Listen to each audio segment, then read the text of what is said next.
Hello, everybody. This is Gertrude here in Wellington, New Zealand. I had an amazing response from yesterday's video. Thank you all for your feedback, for your comments, for your requests for more. A spin-off from yesterday's video was a request by another one of my colleagues who asked me to talk about forgiveness today. And I think it ties in really nicely with what we talked about yesterday on how to deal with toxic people and unpleasant environments. So, forgiveness. Why is it necessary for us to forgive? Well, holding a grudge doesn't make you stronger. It only makes you bitter. And forgiving doesn't make you weaker, but it sets you free. I know that in life we are faced with challenges where we have to deal with people. We are faced in challenges, especially in family environments. But if you hold on to that drug, it's not doing you or them any good. So hating someone makes them important, but forgiving them makes them obsolete. I think I talked a little bit yesterday about giving people free rental in your brain. People can take up a lot of your mental energy and space if you are not careful. So forgiveness is not about letting someone off the hook for the actions that they have performed, but freeing yourself from the negative energies that tie you to them. It actually binds you to them the longer you hold on to whatever it is they did to you. Mark Twain said that forgiveness is the fragrance that the violet sheds on the heel that has crushed it. And I think that's an absolutely beautiful quote, where you could have been crushed by someone, and instead of making it a horrible thing, you turn it into a beautiful thing by forgiveness. One of my greatest heroes is Nelson Mandela. And when I look back at Nelson Mandela's history and what he went through to be imprisoned for 27 years, 27 of his years were just gone because of apartheid. I sometimes wonder what he went through while he was in that jail cell to get to the point that he did to forgive his captors. He made friends with a lot of the people who were jail guards. He turned a very negative situation around.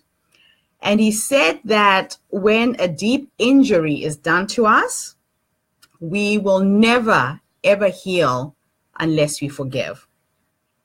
So I've learned a lot from Nelson Mandela and how he lived his life and how he dealt with his challenges.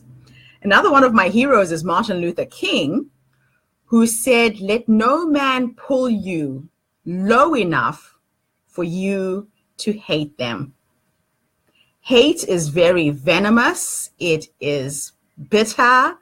It's not a nice feeling to be in a state where you hate another human being. And the one who forgives is the strongest. And when you forgive, you free two souls. So it's not just you that you release, it's the other person as well. So forgiveness doesn't mean that you have to change the past. Forgiveness does not change what's happened, but what it does do is that it changes the future. Because then you can go forward in your life a much more enlightened, inspired individual, not holding on to the past. Now, I work a lot with people who go through sadness and grief, especially widows in Africa whose children have died of HIV and AIDS-related diseases. And one of the things that I've learned from these women when I sit around a fire and somebody will crack a joke and they will laugh. And I look at the environment that they live in, the poverty levels that they experience on a day-by-day basis. And I ask them, how do you wake up every morning and go on? And one of the things that they have taught me is that the past is gone. You can't cry over the past because you can't change it.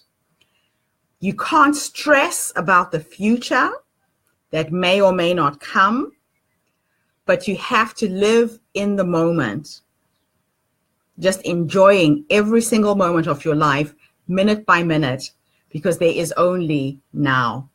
There's no yesterday, there's no tomorrow, there's only now. So a lot of people do get caught in living in their past and holding on to things that have been done to them, hurts that they have experienced at the hands of other people, and then they fail to release themselves so they can live in the now. So I think that's a really important one to remember. And it has literally changed my whole way of thinking as well. Another friend of mine had a quote somewhere, I think it was on his Facebook, that said that the only way out of the labyrinth of suffering is through forgiveness. So until you forgive, you suffer. Until you forgive, both you and the other person are caught up in this labyrinth of pain and anguish and sadness. So forgiveness is an interesting topic. So I thank you for asking me this question. Tomorrow I will be tackling another issue that was fired at me on how do you stop procrastination and just get things done. And that came from Germany. Thank you for asking me to tackle this tomorrow. So if you have any questions and you want to hear some of my little nuggets of wisdom, please tune in every day. Share these posts. Tanya, thank you for sharing yesterday's post with your students in Portugal. It's really inspiring for me to know that this material is being used, especially for young children, to learn to write essays. That was really sweet. Thank you for doing that. Tune in tomorrow, everybody. And if any of you need my help as a mentor, as a coach, I am a life strategist. I help people create their businesses, and I help authors to tell their stories. So if there's a story in you, inbox me and let's connect. Otherwise, I'll see you tomorrow.